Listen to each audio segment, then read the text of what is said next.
Well, I had heard how popular Only Fools and Horses was in Serbia, so I decided to go out and try and find out why this was.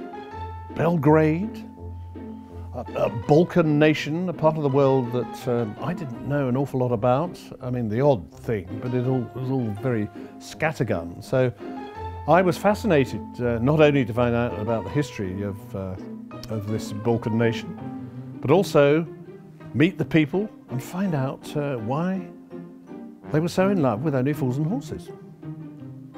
And I had a lot of adventures, and I met an awful lot of people, and some very, very surprising results. But it was fascinating for me on so many levels. I mean, this history, I've always been fascinated by history, to find out the history of a place, whether that had anything to do with the fact that there was this connection with humour between us. If humour can unite people, maybe that's the answer.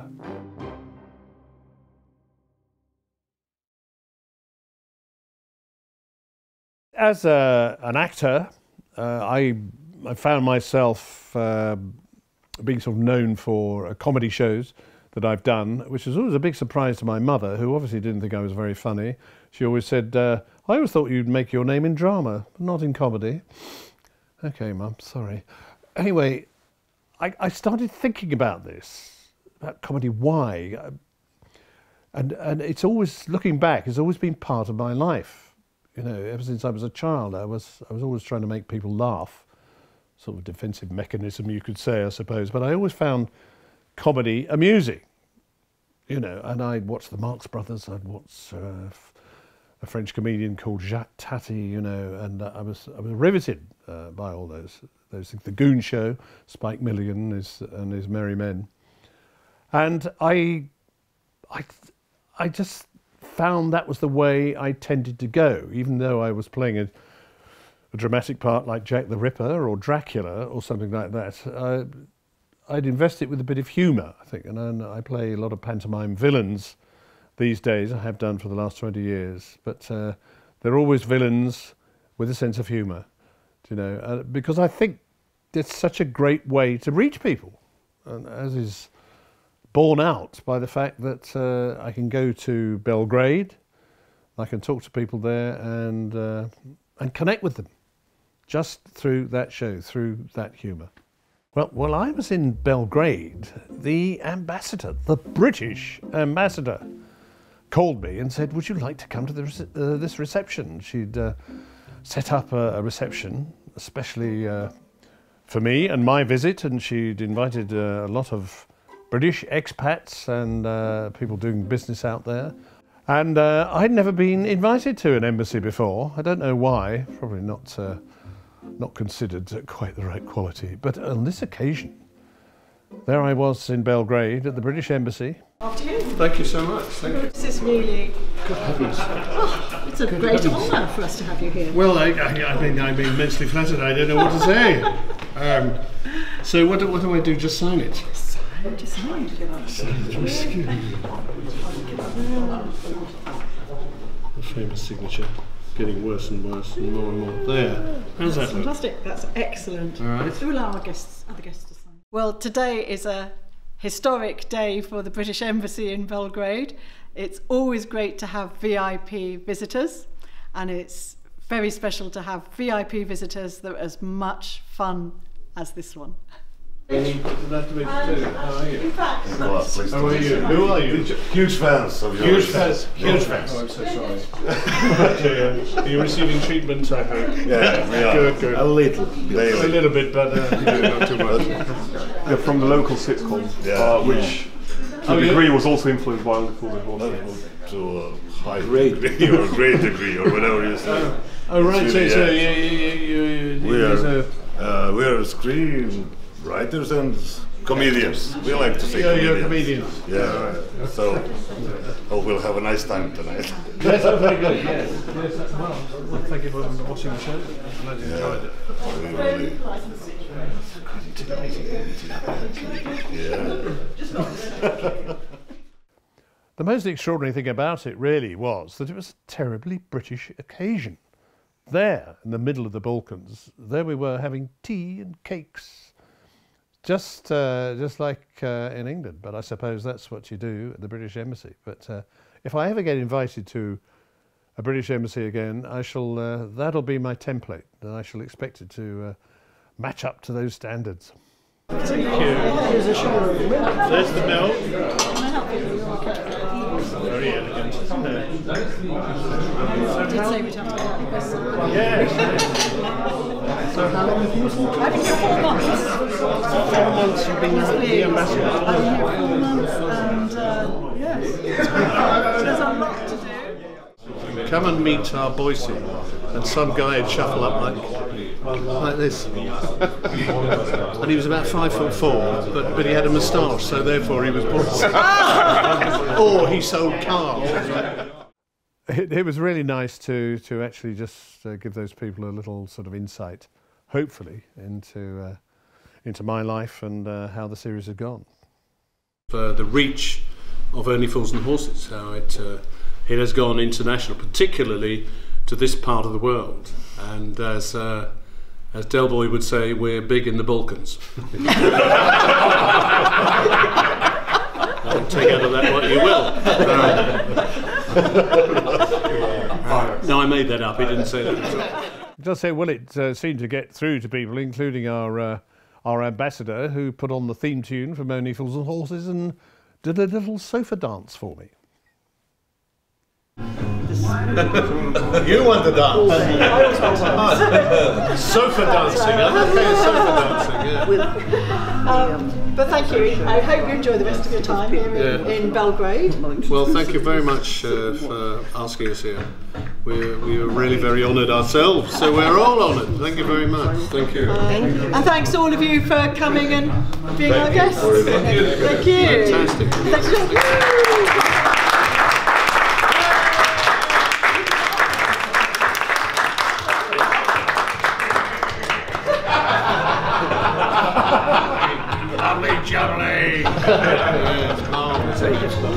You see, my wife is wearing a Marlene skirt.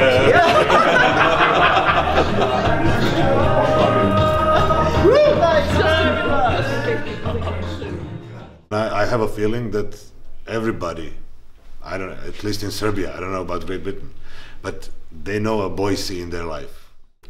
Boise is coming here. It's one of my childhood dreams coming true. Right, come along, Marlene, get your coat. I'm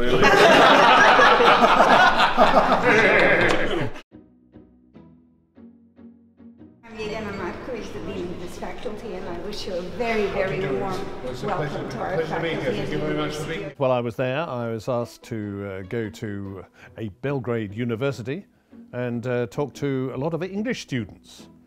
And we were expecting, I think, about 50 people, odd like that.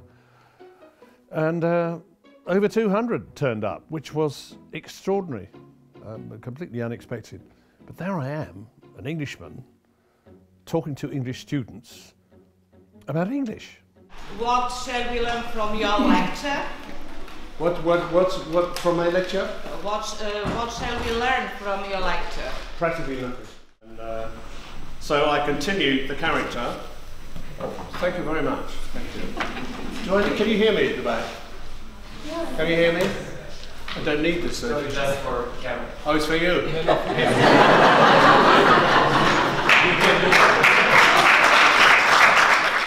It is about people's lives, as you say. It's about difficult subjects. I mean, John Sullivan, the writer, writes about difficult things that happen in everybody's life, really. And he approaches them, but he just makes you smile at the end of it. It makes you think, oh, maybe it's not too bad. I suddenly thought to myself, perhaps it would be fun to teach them a bit of English that not a lot of English understand, not a lot of English people understand. And this is the Cockney rhyming slang. If you think you know English, if you think you know English properly, just think about this. If somebody came up to you and said, I was sitting with the trouble, right? I was sitting with the trouble, and we were watching the Strawberry. All right, but we said, well, that's boring, so we'll get in the jam jar, and we'll go off for a ruby. So we had the ruby, and it wasn't up to much, you know. So I offered him a Godiva, and the man holding the restaurant, running the restaurant, and he said, "You're having a bubble bath. I was going to charge you a pony." You wouldn't understand a word I was saying, would you? Even though you knew English. So, the age range was very impressive, I thought. They, from about 16 years old up into slightly older, possibly as old as me. Who knows? Now, may I have it, please? Yes, yes. What's your name? Vesna. V-E-S-N-A.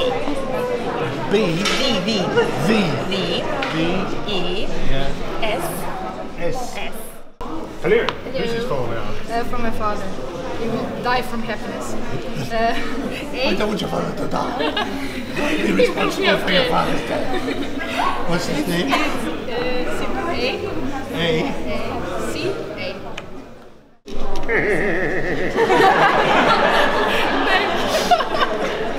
Thank you so much. Pleasure. It's so nice that Boise came and that he was so willing to be part of people that came to see him, to be so close, friendly and approachable. There's a tremendous similarity in the subject that it depicts, the way of life.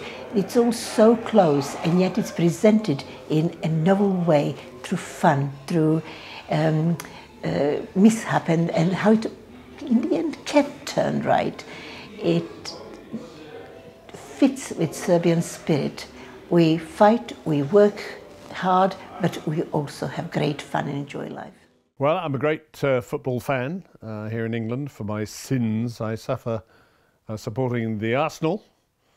I have done ever since I was 5 years old. No idea why. I've never lived in North London in my life. Anyway, the Arsenal are my team, and the equivalent in Serbia, of course, are Red Star, who play in the same colours. Maybe there's a connection there. So I was delighted to be invited to go to Red Star. It's one of those names that always had a little frisson for me. You know, obviously used to European football and all our teams playing in Europe as well. But Red Star Belgrade just had a ring to it. You know, it was somewhere I'd always wanted to go. Yugoslavian Championship and the current Serbian Championship.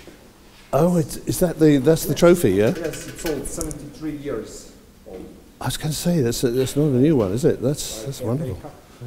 Yeah. And we played some team before. Some team before, yeah. That's fantastic. Yeah, Maradona played. Did he play here? Yeah. Maradona, yeah. Pele, Garincha, Beckenbauer, Bertie Fox, Bobby Charlton. Bobby Charlton, yes. Yeah. Now Maradona. Douglas Keegan. Maradona, his name is not good in England. I know, God hand. Yo, the hand of... Yes, I know. Shame, because he's a wonderful player. But yes. You just thought, oh. It's unsport move. Yes. That's not good. It's not good. Popular. No, that's right. To remember the great games in the Europe friendly whatever. Oh, but yes. Mostly for the Europe like this. I skip this one because you dislike Manchester. no. I mean, no. It's just a big rivalry. It's always a big, more of a rivalry for Arsenal than there is with Tottenham. Tottenham are our neighbours, but I always liked Tottenham. I've always liked the way they play, but Manchester United, there's a phrase in England: anybody but Manchester United. Who is this? Is this a Serbian Boise? It's look like, yes. Come along, Marlene. Come along, say. Come along, Marlene. Get your coat. We're leaving. So was he a player? Did he play? Yes, he played. He's a good sportsman. He was good? Yes. Oh, that's the main thing. Yes. And he has a good moustache. Yes. That's the main thing, yeah. What's his name? Milan. Yes. Oh. And how long ago was that? Oh, it's around 50 years ago. Yeah, right. 50 years ago. Yeah. 40. Oh yes, 47 to 72. This is other, but yes, it's during the 70s. Yeah. More than 70s in the beginning. I can see he's a confident man. He has lots of money. He knows what to do. You know, maybe he has good cars, nice cars. He sells cars. Maybe. Yes. Yeah. You can recommend him good car. Oh, fantastic. Oh, present. Yeah. A jersey. Can you just? Oh, yeah, a shirt. No, really? Show it. Yeah, because Oh, it's wow. special. Is this one here? Just for you. Yeah. I can. You hold the bag. Yeah. And. Ah. So I have You to can play do- centre forward. Yeah. I have to score all the goals. Yeah. Oh, that's fantastic. Can you just show the name? Yeah. That's the name in Serbian, Boise. Boise. Yeah. Is that it? Yeah. You like Wow. the number 9? I do. Yes, I did play at one point. I played number Middle. 9 at school. Number? Number 9, yes. Oh, Centre forward. really? Centre forward, we called it. Yeah. Centre forward, and I was supposed to score all the goals. And you scored? Yes, I scored a lot of goals. Oh, okay. So, that's fantastic. That's Boise on Thank you so Serbian, much. and That's for you. So when do I start playing? 16 February. With, I'll be here. With Čukarički. I'll be here, right? Yeah, I'll see. with Yeah. Čukarički. Okay. Spell it. Čukarički. Tukariški? Yeah, that's it. Okay. Our, Right. So I'll start training when I get back to England. Yeah. Yes. Okay. but you must train hard. Yes. Yes. Yeah. I think I must. Yes. Well, when I found out that Serbia had a royal family and that they had a palace, I thought, that sounds like my sort of area. Very much Boise's area, that sort of thing. I thought, well, I'd better go and have a look, check this out, and see what's happening. Good morning, Mr. Chalice. Good morning. Welcome to the Royal Palace. Thank you very much. My name is Gavrilo. I shall be your guide today through this building. Good. Well, thank you for having me. Not at all, not at all. This is the home of the royal family of Serbia, built by King Alexander I, the grandfather to His Royal Highness Crown Prince Alexander, who today is the head of our royal family. Okay. The building was finished in 1929. That's when the royal family moved in here and lived here until the breakout of the Second World War in our country, which happened in the spring of 1941. The king's main wish was for his home to reflect Serbian medieval tradition. The library. It's the Italian Renaissance art. Oh, yeah. The ceiling, the furniture, the bookcases. Right, so it's a whole team of architects, designers Absolutely. deciding. The chief architect was a Serbian one, Mr. Živojin Nikolic. However, he was assisted very much by some very prominent and very good Russian architects, but I will tell you more about the Russians when we go to the basement. So there's something good about Russians.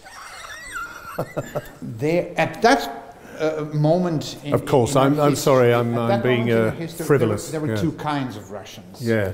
The so-called White Russians, who were very much supported by King Alexander I. He was a great patron of the so-called White Russians, and of course the Communist Russians. Sure. Now this is the Blue Salon, with examples of yet another artistic influence. That would be the French Baroque art, of course. The furniture was modeled on Louis XV and Louis XVI styles. Over there, the King's office. So another first for me, I got invited to the King's room. I've never been to the King's room. I've been to the King's head, but that's nothing to do with it, is it? This is His Majesty King Alexander I. And is that his chair? Exactly. And his desk. And his desk. Both original from 1929 when the palace was finished. This is where he would sit and sort everything out and make sure everything was working properly. Yes. The most important decisions for the fate of the Kingdom of Yugoslavia were brought right here in this room. Wow. That's an amazing thought, isn't it? Is the monarchy here like the monarchy in England, do you think? Is there a similarity between the roles of the monarchy? Not really. No, it's very different? Very, very different, I would say. First of all, we're still very much a republic, or at least on paper. And our current government has, shall we say, rather ambivalent relationship towards the royal family. Oh, right. On the one hand, they kind of accepted that the royal family is important in humanitarian work and in representing Serbia to our foreign guests and Sure. even some important investors. But on the other hand, this is still all the confiscated property. Uh-huh. The government has not returned yet any of the royal family's property.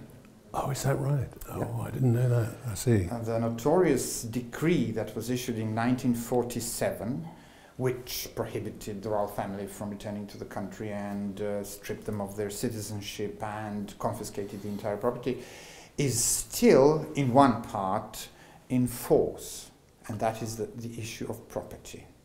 The citizenship was restored, and the royal family, of course, was let to return to the country, and they were even given their own home to use. Yes. But officially and legally, none of the property has been returned yet. Oh, how interesting. Yeah. Yes, because, well, you know, in England there's discussion about it, and of course we had a so-called revolution in 1600, and Oliver Cromwell took over and abolished the monarchy, but then some years later back came the monarchy, and we've had it ever since. And, yes, because it's I don't know, it's something that we need, I suppose. The relationship between Serbian and British monarchy. This is an interesting photograph. No power. 2012, the Diamond Jubilee. A rare occasion when almost all monarchs from all over the world, not just Europe, but also the Middle East, and Asia, and even Africa, gathered in Windsor Castle to celebrate the Queen's Jubilee. Here's our Crown Prince in the back row. Oh, yeah. And Her Majesty is actually the godmother to our Crown Prince. Is that right? That's right. She is the one who held him in her arms at his baptism, at his christening ceremony. Yeah. Now, the dining room is a very good example of the eclectic impression that the Royal Palace leaves. This is a blend of Italian Renaissance, French Baroque, neoclassical style. That's view wonderful. Of the patio and the Royal Chapel, dedicated to St. Andrew I Paul. Now, to the basement. To the basement.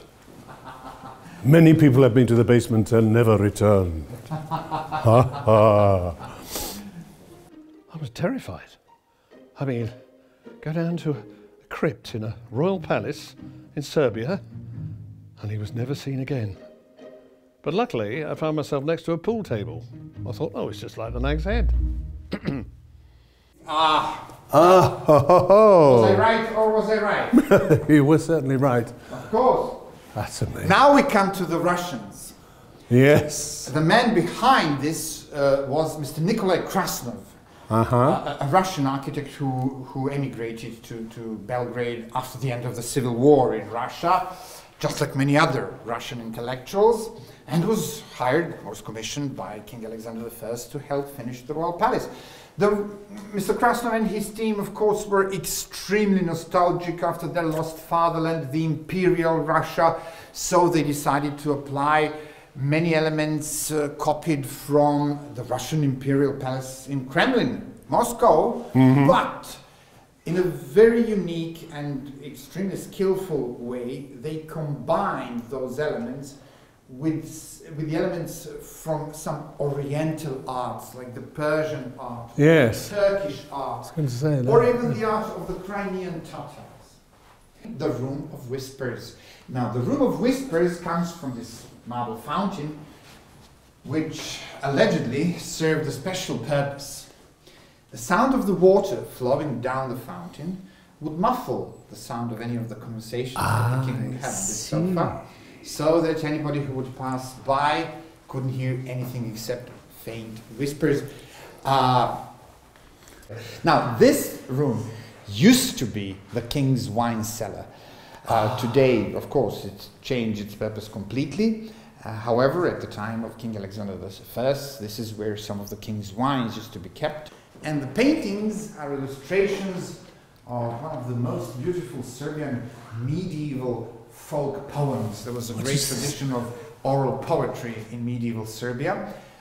And of course, throughout the poem, he has a champion, a young man, who is his actually nephew, who protects the emperor all the time, symbolizing the people's love for Emperor Dusan, who was very popular. That's fantastic. He was our most successful medieval ruler. Of course, the king's private cinema, which must have been one of the first private cinemas in this part of the world at that time. Sure. We're talking about the era when there were still silent movies being shown. Because of that, this niche was designed for the piano and the piano player who would accompany the projections of the silent films.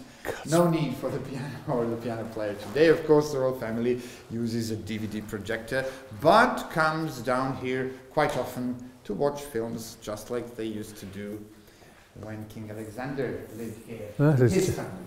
just the most fantastic cinema I've ever seen, I think. Very, very nice Superb. room. The so-called smoking salon. Ah, so this is Our where king you... used to be a chain smoker. He was a person who would literally light one cigarette on another. Although he never allowed smoking anywhere inside the royal palace except in this room. Oh, right. And after the Second World War, the communists also discovered the purpose of the room and used it to the same purpose. And then, yet again, they were very much irritated by the symbols of a monarchy. So at one point, they ordered all the royal coats of arms, all the royal initials, all the crowns to be either removed or painted over. And here in the smoking salon, they ordered them to be painted over with 5-pointed communist red stars. There's the one over here, and the one over there. Oh, yes. Well, well, well. Now the king deliberately chose the very peak of Dedinje Hill because of this unbelievable, spectacular view. So north of here is Hungary. That's right, in this direction. That way. That's right. And that way. What do we see over there? We see a lot of trees. We see nothing. Behind New Belgrade, if you imagine a hypothetical line, you would go all the way to Croatia, all the way to Zagreb. The next country over there.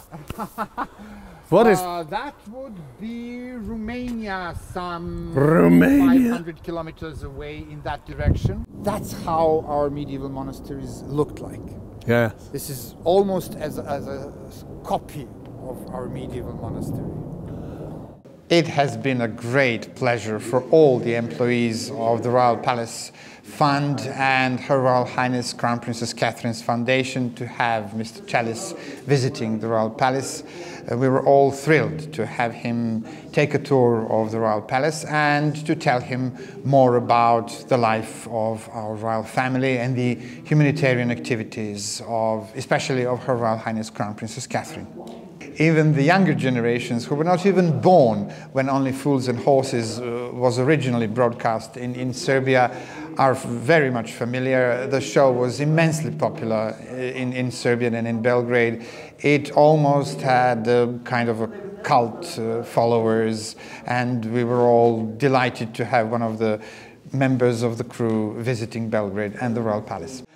All my friends would be really angry with me if I did not take a photograph with him and told them that I had the pleasure of guiding Mr. Chalice for the Royal Palace. So it meant a lot to me. It was very, very relatable, and all the characters in Only Fools and Horses, including, of course, the character of Boise, played so brilliantly by Mr. Chalice, are very much relatable to our mentality, which is the reason why the show was so very much popular, at least in Belgrade.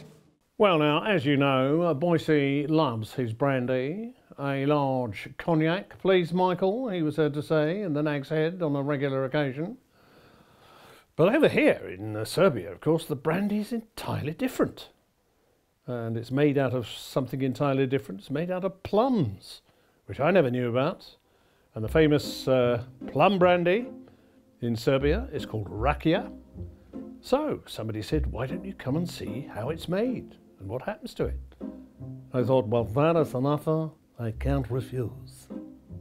So here I am, and it's all a bit eerie, to be honest. And suddenly the door opens and two rather large men come down. One with a moustache, looking like something out of The Godfather, who immediately kisses me 3 times on the cheeks. And then I realised I had to kiss him back 3 times on the cheeks, and then kiss the other man, who turned out to be his son, 3 times. I've been kissed more times than I've ever been kissed in my life. Welcome to Serbia. Welcome to Belgrade. Hello. Father, yeah. Hello. 3 times. Run. Oh. Hey. Welcome. And for you too. Oh. Yeah.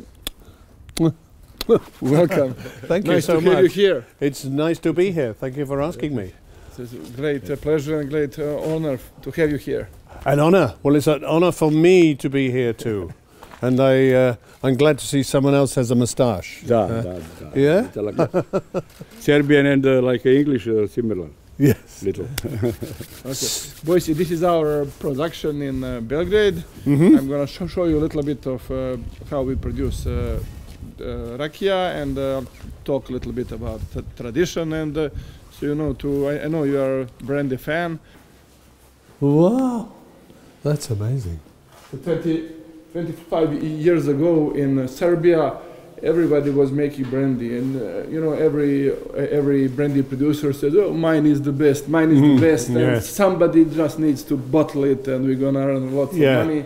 And everybody was talking this, but my father was the one of the few who actually did it, who didn't do just the talking, but he did do the bottling part and started offering a little by little to the restaurants, to like premium stores, and it became interesting. At the beginning, when you bring the rakia to the restaurant or to the store, and it costs like a good cognac or whiskey, like 2/3 said, "What are you doing? I mean, you cannot sell me rakia for the price." Well, 1/3 of the people was saying, "Okay, finally somebody did it." Now after and that was you? Yeah, that was my father. So we have you to thank. Well, now after 25 years, nobody's asking this question.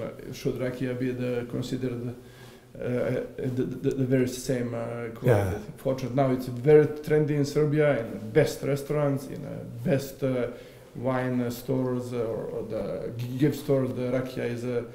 So did you know the process?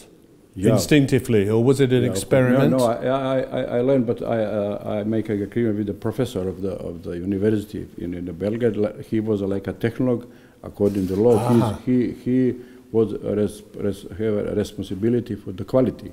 And my wishing is, I said, for me it's only interesting to be top, maximum top.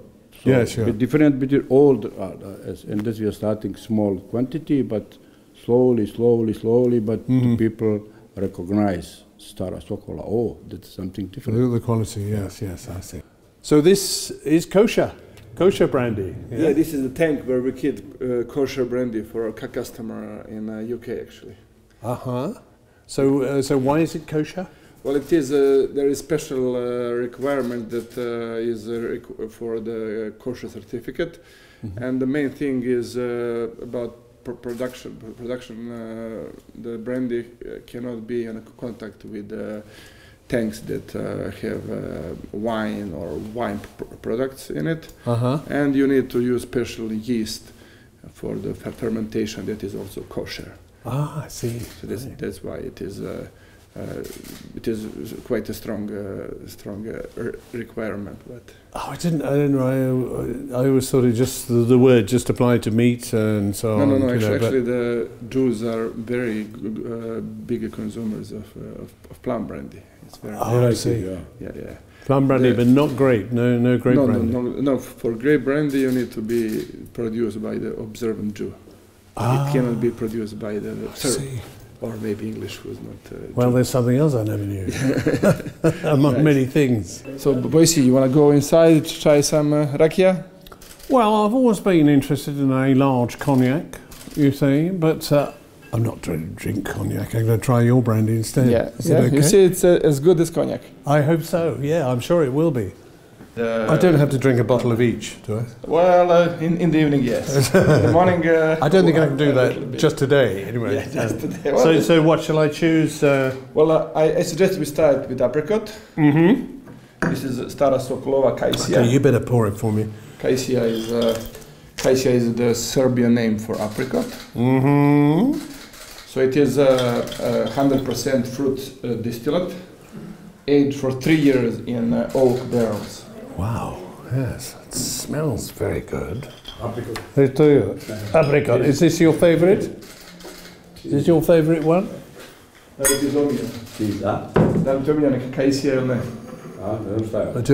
you do? What's the best way to do it? Well, you stir it a little bit and then you stick your nose inside. You stick your nose. Can you get your nose inside the glass? Yes, just. That's why I think these big glasses. And then you sip. Mm. And then you swallow. Yeah. Then you move it in your mouth. And I forgot to do that. And then in the end, so you feel all the aroma, and then you sip. That's fantastic. And this is the 12 years old plum brandy. 12 years old. This is very limited quantity, Mm-hmm. around 3,000 bottles per year, and one that we bottle once a year, and then usually for 3-4 months we are out of it. We wait for the next. The next crop of plums, yeah. Next barrel to be opened. Okay. Stara Sokolova plum brandy, 12 years old.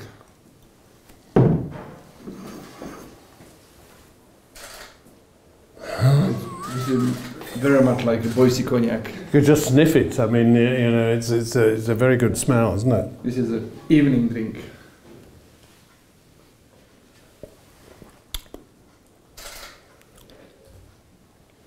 Oh yes, that's very nice, isn't it? So this was Queens was 3 years old, and Stara Sokolova 12 years old. Yes, that's wonderful. I have to say. Which one is your favorite? I think I've changed from the Quince to this one. This one. Yeah. Okay. Yeah. I don't know why. It's just got a so much complexity and. Yes.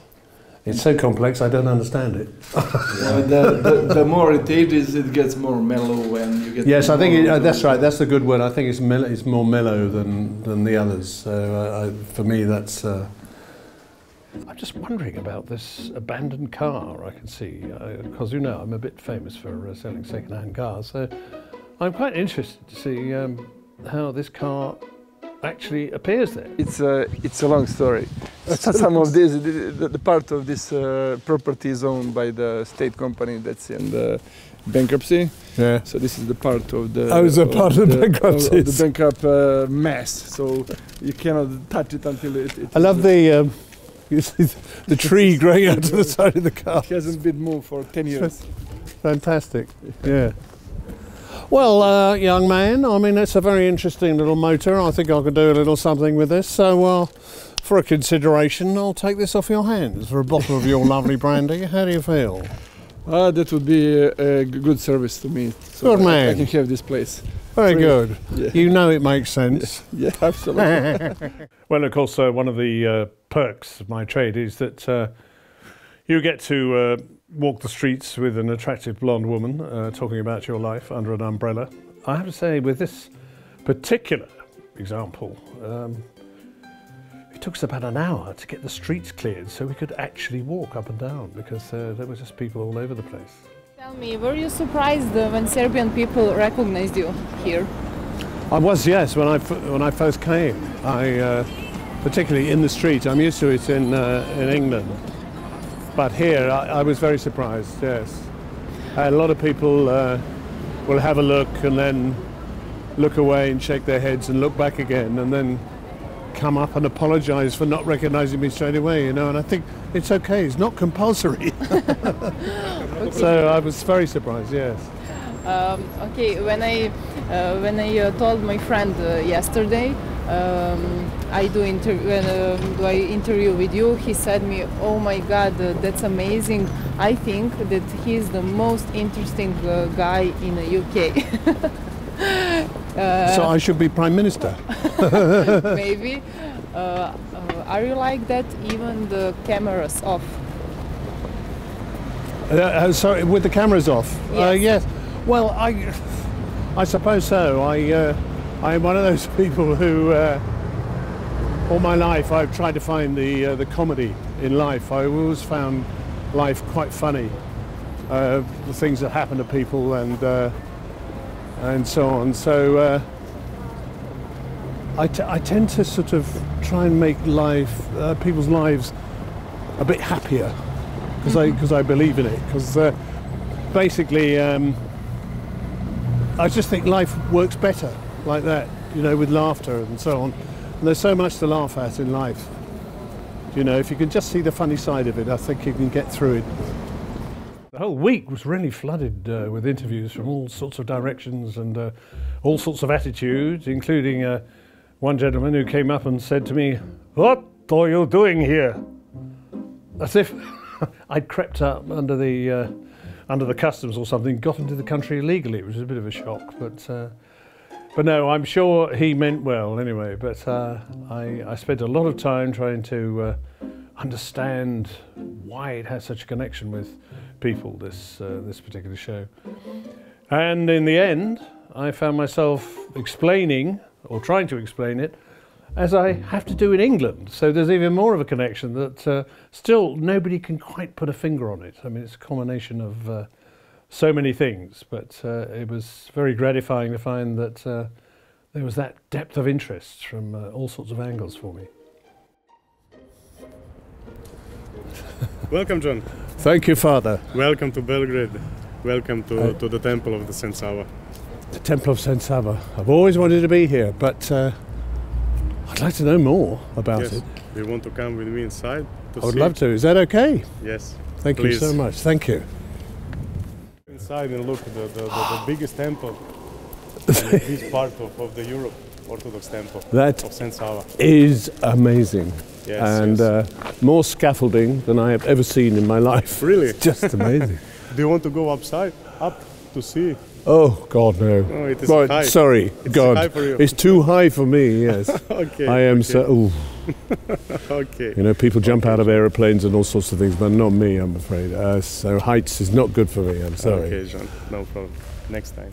When did all this start? When did is it rebuilding, or is it completely new? Yes, it is a very good question. Yes.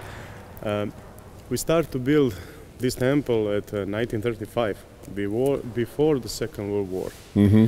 And when the Second World War started, we stopped with the building until 1985, when we start again building this 50 years, 50 years, yes, 50 years.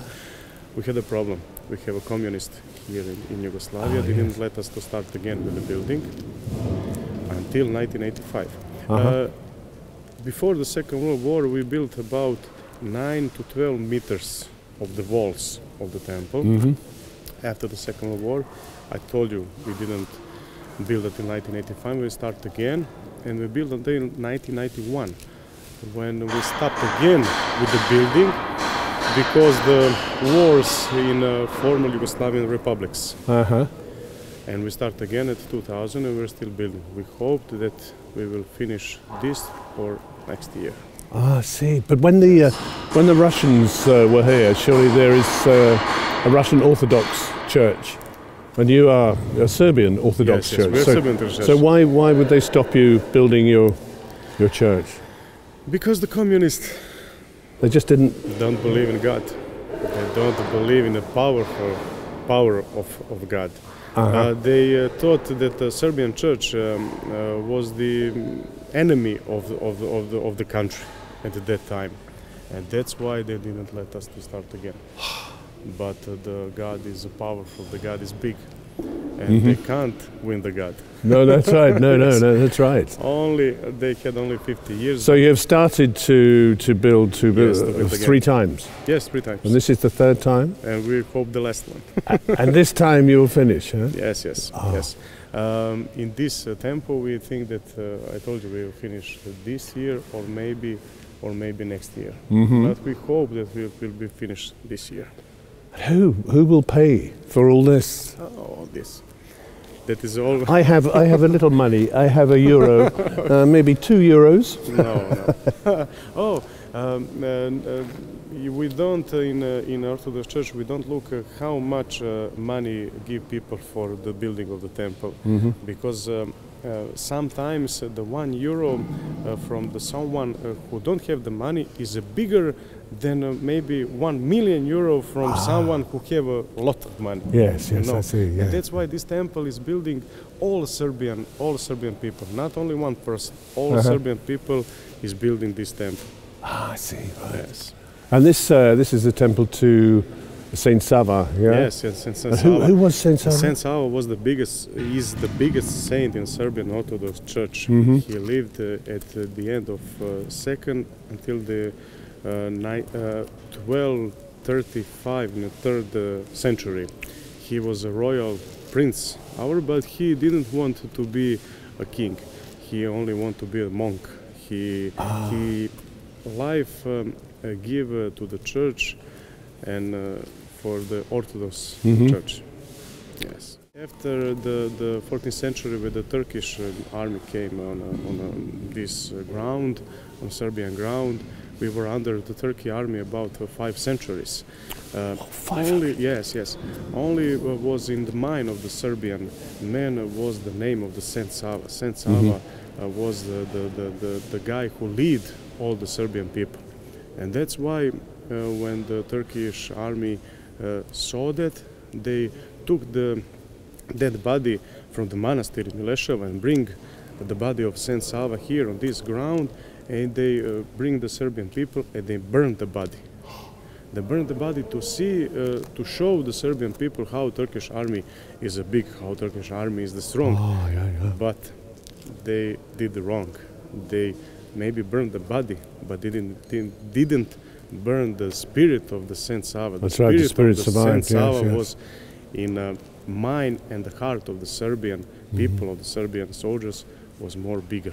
And that's why on this place, when they burned the body of the Saint Sava, we are building the biggest Orthodox temple, who is named the Saint Sava, for all Serbian people. That's wonderful. What a story. I mean, but how Serbia has suffered under other regimes, for so long. Yes. But as you say, the spirit survives, and that's wonderful. These are the mosaics. This year we hope that we will finish the mosaics in the temple. For 2 years we finished the dome with the mosaics. The mosaics are a gift from the Russian people, Russian President Putin and Russian Orthodox Church to Serbian Orthodox Church and to Serbian people and the company of the Gazprom. They finished the dome before about 2 years, and we are still finishing the mosaics in all walls of the temple. When you came to the center of the temple and when you turn around yourself, everything you'll see with your eyes will be on mosaics. Everything. Everything. Yes. Everything. That's an extraordinary thought. Yes. And so it is put directly onto the stone, or onto boards covering the stone, or all mosaic is directly. 300 Russian artists in Moscow.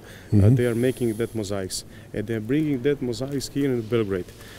About 90 people is now working in the temple, and they are putting that mosaics on the walls. Before a few days came 1,200 more quadrat meters more of mosaics for north and east galleries, and some ornamentics for the temple. And I tell you, we hope that with mosaics we will finish this year, until the end of this year. This time next year. We will finish. Yes. Yes. That's wonderful.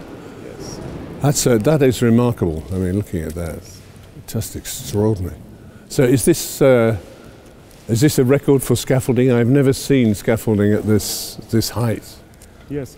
We have about 65 meters until the dome. The old temple is about 80 to 90 meters. Mm-hmm. And in the temple can stay about 10,000 people. And that is the lift that'll that would take. It is a lift for the workers now who are working upside the dome. Yes. Yeah. When you get up to the dome, mm-hmm. You can go out and see go around the dome, and you have a lookout, and you can see the old Belgrade. Yes. I feel nervous already. I can feel at the back of my legs. I can't do this. Okay, yes. We will have two lifts for the tourists, and the tourists, when they came to see the temple, they can go up with the lift. I think it's a remarkable story of survival and spirit, as you say, that this is happening. It's wonderful. Yes, but this is not the all. We have understair church, mm-hmm. or crypt. And it is. And you have a smaller church outside, yes. don't you? Yeah. Outside, yes, yeah. outside. But downstairs we have something better. Something special. Yes, you will see that. I will. You want to come with me? I would love to. Yes, okay. Thank you very much. Okay. As long as we don't have to go up there. No, go down. Under the temple of St. Sava, church of St. Lazarus from Kosovo. Well, this is magical. Magical. You have finished this. Yes, we finished this. We started to build this church in 2004, and we finished that before 3 years. The father of St. Sava, his brothers, and other Serbian biggest saints in the Serbian history of the Orthodox Church. St. Lazarus lead Serbian troops against the Turkish army when the Turkish army came on Kosovo. Kosovo is the south part of the Serbia. Mm-hmm. When the Turkish army came on Kosovo, they wanted to take the Serbian land and still going upstairs in the Europe. And they was threatened for the all Christianity people in the Europe. And St. Lazarus was the first wall against that Turkish army. Uh-huh. We didn't. Our army was much smaller than the Turkish army, but our hearts and our strength was much bigger than the Turkish army. Sure. We stopped them on the Kosovo. They catch Saint Lazarus, and they cut his head. You can see this picture here. How is Saint Lazarus giving his life for the Serbian country. These are the Turks here about to execute him. Yes. The angel takes his head. That's why he is a saint in our church. Everybody over the centuries seems to want Serbian land. Yes. Everybody wants. I don't know why. Backwards, forwards, backwards. Yes. You know. Yeah. That's extraordinary. With this picture, you can see how they are. Oh yes, they're there. Yes. Bringing the body of St. Lazarus. Yes, yeah. So I told you upstairs, they win this war, they win this battle. Mm-hmm. They came in Serbia, and we were under Turkish army about 500 years, a lot. But in that 500 years, we didn't forget who we are and what we are able to do. Sure. When we have St. Sava in our heart, when we have a church and a faith in God in our hearts. This is a gift for you, a part of mosaic. For me? Next time when you came in the temple will be finished, and you will say, "Wow, look the mosaics! I have a part in my house." But there is a bit missing. There is a bit missing in the temple. This is gold, eh? Yes, this is glass with the gold paper inside. I'll just test this for gold, eh? Yes, gold. Thank you very much. Nothing, John. I will come back and put it in the space that is missing. We will hope that. Thank you so much. Thank you. Well, when I was asked to visit a motor museum, I thought, bonne de douche, this is my area. So in I went to meet the man whose museum it was. Yes. Hey. Welcome, Osi, to Thank you, my modest Bratislava, to my modest museum. Oh, well, thank you very much. This is it? This is all there is? No. Oh, there's more. There's more, yes. Oh, you have more cars. Let me see. Yes, of course. Where did this come from? From United States. Uh-huh. It is Auburn. It is a capital of Indiana in America. Oh, so yeah. It's a town, Auburn. So how much is it worth? Millions. No, it is maybe $500,000. Maybe this time. And you have a parking meter? The parking meter, yes. My euro. I must find a euro. I must find a euro and put my money in here. There. Drove me mad. This is very old. This is very old, like me. Yeah. Maybe not as old as me. Yes, this is from 1902. Is that one of the first? One of the first? No, one of the first forts. Yeah, the very first fort. This is horses carried, but this is not the original. Yeah. Plate. Well, I don't think I could see it on my forecourt. Perhaps a Laura Ashley interior and clean out the ashtray. I might be able to. So you never know, do you? That's fantastic. What a collection. This is a Charon from and this is Charon? The garage of our King Peter I from 1908. 1908? Yeah. Wow. It was driven by our first chauffeur, first Serbian who put. Do they work? Would they run if you took them out on the street? You couldn't park. Yes, of course, but but would they run? They could still run, yeah. Fantastic. Well, certainly amongst this wonderful selection of cars, we saw some fantastic vehicles. Not vehicles I would have on my forecourt in Peckham, of course. However, there was some fantastic stuff there, including a collection of President Tito's cars, and that was very evident from particularly his Mercedes, how he protected himself. Look at the Mercedes, look at that, yeah.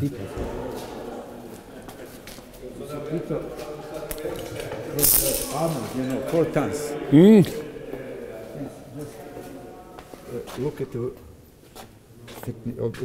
oh, yeah. The glass was 3 centimeters. So this was protective glass? Yes. Yes, who was in this car? Tito. This was Tito's car? Yes. So he was worried that somebody was going to do him harm, yeah? Yes. So he would draw the curtains? Yes, draw the curtains and that... This is division glass also. Yeah, so this is bulletproof and yes. Everything would bounce off. Yes. So did he use this right to the end? Yes. Yeah? Yeah. Wow. That is fantastic, isn't it? And his driver just had also glass. Yes, of course he would. Yeah. Gosh. That is. This is the small Mercedes is from his wife, Jovanka Broz. Yeah. I bought it from the military scrapyard. Yes. Yeah. And repaired it. And repaired. Yes. Yeah. So did she have thickened glass too? No. No. No, for wife. I protect myself, but my wife is okay. I don't believe it. After all I've done, all the places I've been, I cannot get away from this yellow Reliant Regal. How does this happen all the time? Oh no! Very popular in Serbia. It's a very popular, yes. Popular, yes. Does it travel around?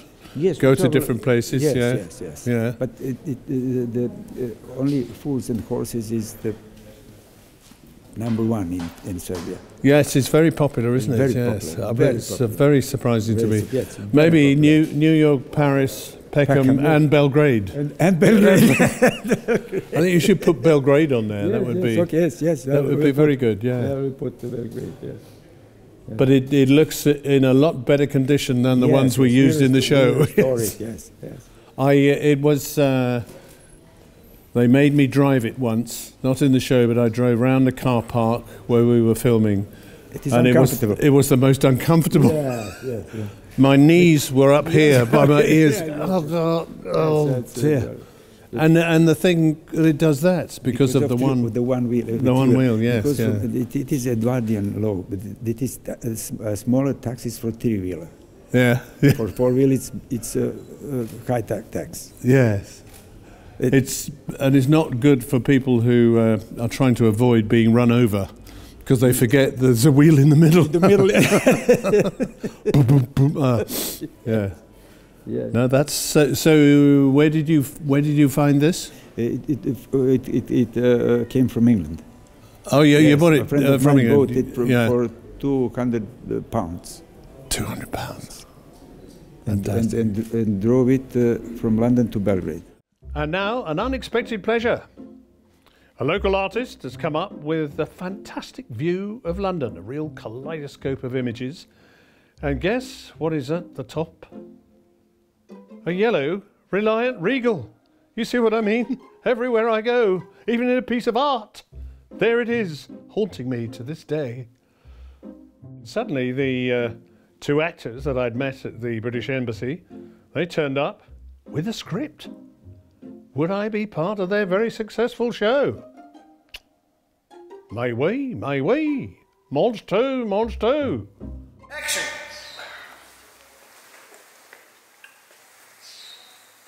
Have you decided to buy some? Yes, sir. Thank you very, very much. Is it good? Well, they certainly don't make it like this anymore. Stop, perfect. Thank you. It's a great pleasure for me. It's a great pleasure. I couldn't express my when I maybe tomorrow because my generation and my friends, it was some kind of festivity when we look and we discuss all the week until the new only fools and horses come on our television. It's a part of our life. British people and the British nation is the great nation that they can laugh on themselves. It is the character of a big nation, and then also they have a master actors. Well, I was in Belgrade. I was very lucky to be staying at a hotel right in the centre of Belgrade. And there I learnt about the most successful businessman in Serbia, possibly the world, who knows, Filip Zapta. And it was his hotel. He's got a whole chain of hotels. And he just started off by selling pots and pans. I mean, this could be Boise and his cars. I mean, could be the start of that, I suppose. Boise's start of it all, but just starting off by pots and pans and finishing up the most successful businessman in the country. This is sort of Boise country, isn't it? So I think Boise's probably got aspirations to be as successful as him. Very lucky to have lunch with the manager of the hotels there, and he was telling me all about all his inventions. The story is maybe Boise is very good example for us.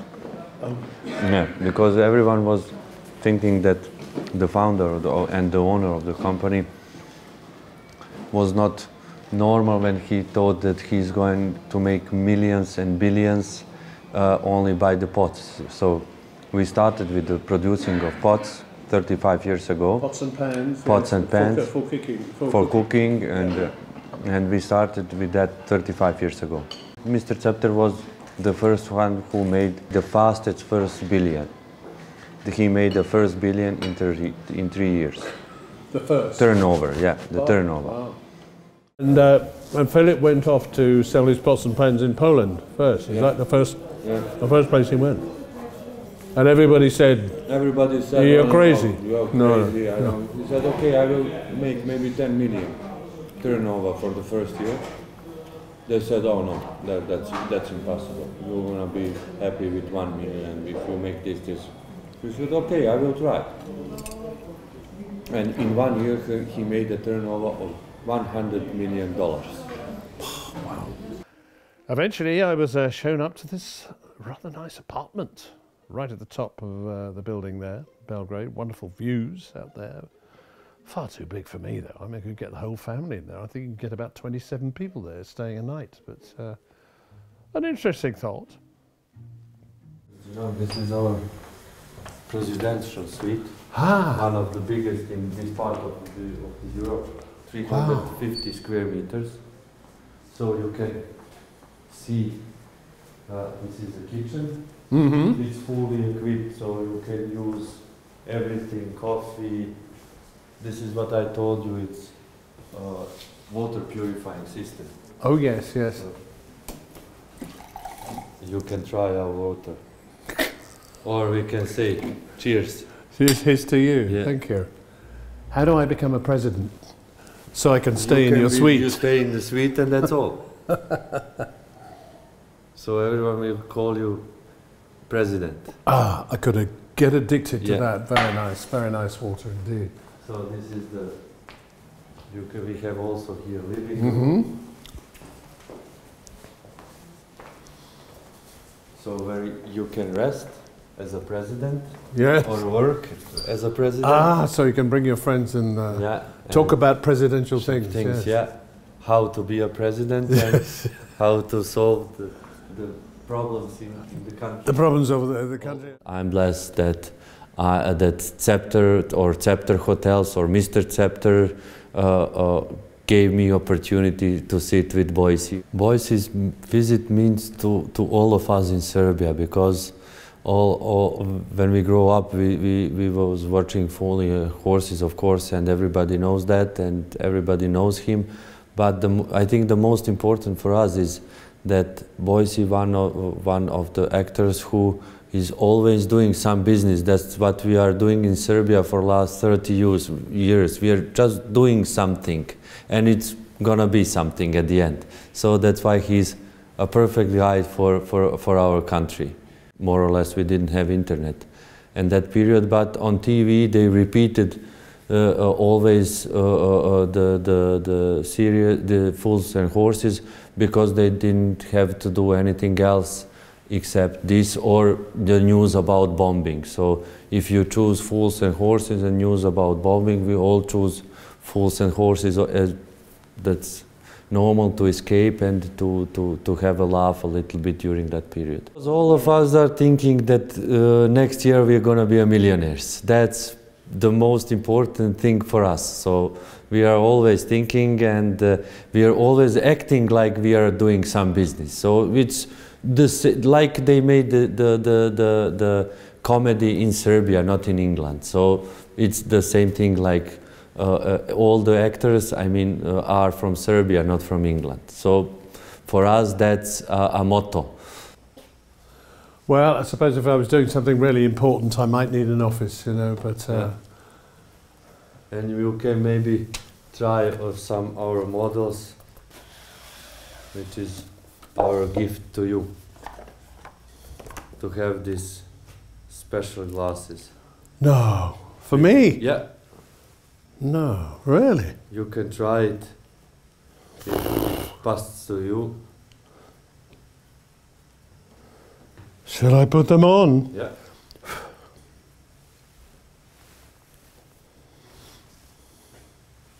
You can see how you look. How do I look?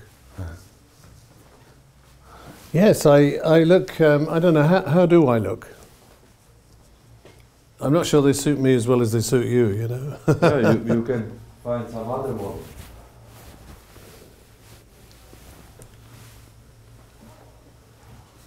Oh, I don't know.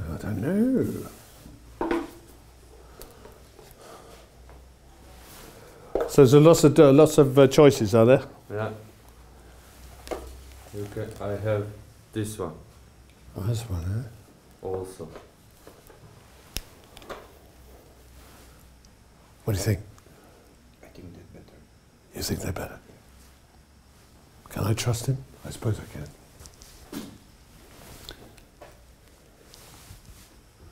Yes, you may be, you may be right. You look like a professor. So in the darker ones, what do I look like? An idiot. No. That's extraordinary. Yeah, yeah. So it's these or those? Yes. The choice is yours.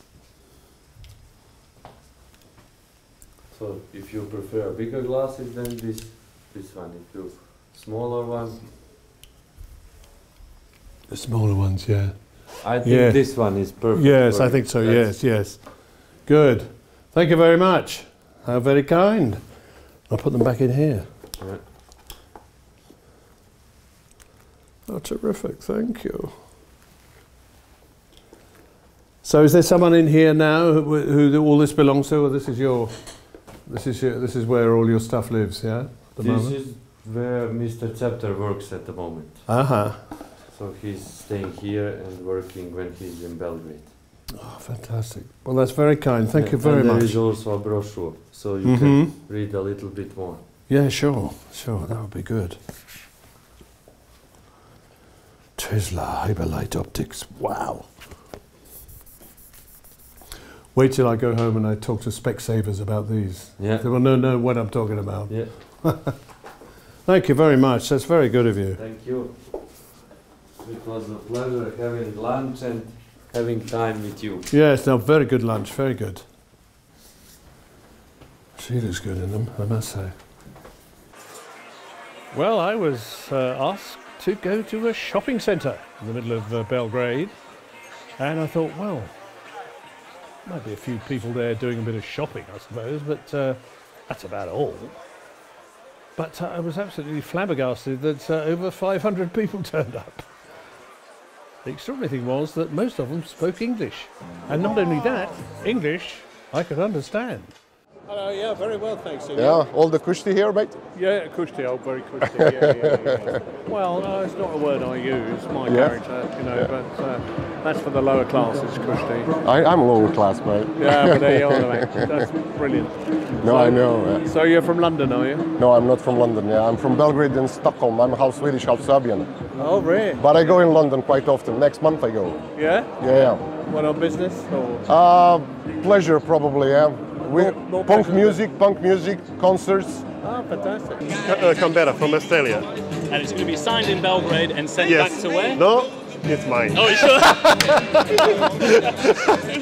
The security was really something else. It was really sort of, no more.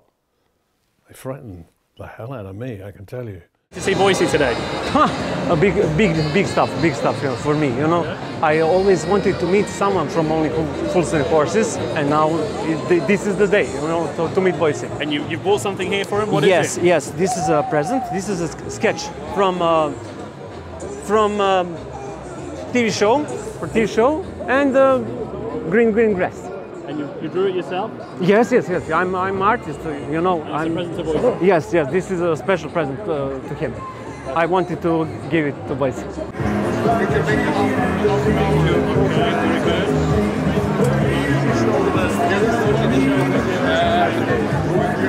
Well, I'm really excited to meet Boise because he's one of my favorite actors from Only Fools and Horses, and I watched every episode for a couple of times, so I'm very excited to be here. I'm waiting this over almost 40 years.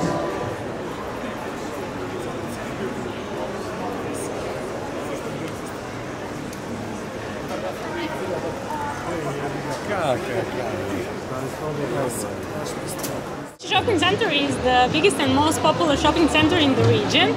For us, like a leader in the market, is really privileged to have the star like Boise. We are privileged to host fans of Boise here, the great man. It's an honor to meet a man like him. He is so nice, he's gentle, he is so underground, and he is really a star. I was given an invitation to meet the health minister, and off we went. This extraordinary building. We met the health minister, and I was interested really because of the NHS here. It's a great bone of contention. You know, what do you do with it? How do you support it? How do you fund it? So on. I wondered if it was the same there in Serbia. Well, as far as I can remember, Boris Johnson started his election campaign from a hospital. promising that he's going to improve the system and everything else and make sure that these things will be better. I'm not sure if he's going to succeed. It's a really difficult task. Well, yeah, remember that Margaret Thatcher also started a healthcare reform but hasn't completed it fully and hasn't the idea that it's not just a question of throwing money. Everybody throws more money, but it is how it is organised. I just wondered if your system works better than ours, that's all. The healthcare is free and so on, but you know, for certain cases, I think you still have to pay, which sounds private medicine, which sounds very similar to us. While we were there, we touched on Princess Catherine, who does some wonderful work, charity work, raising money to look after people, less fortunate people, and she goes all round the world raising funds and does an absolutely remarkable job. And the Health Minister was very keen to say how much good work she's doing. So that was very gratifying. I think the conclusion that I've come to is that not only that comedy unites people, but how lucky I was to be part of a show like Only Fools and Horses. And being out here brings it home to me, really, how much it can help people. When I think of the bombing in Serbia and groups of people escaping from that reality into the land of Only Fools and Horses and laughing and hugging each other, it really brings it home to me that that's important. That's the important thing. Whatever else is going on, that laughter, that enjoyment, that sort of culture, I suppose I could say, brings everybody together. And if only we could bottle that feeling, just take a swig of it every now and again, perhaps all our problems in this world would be over.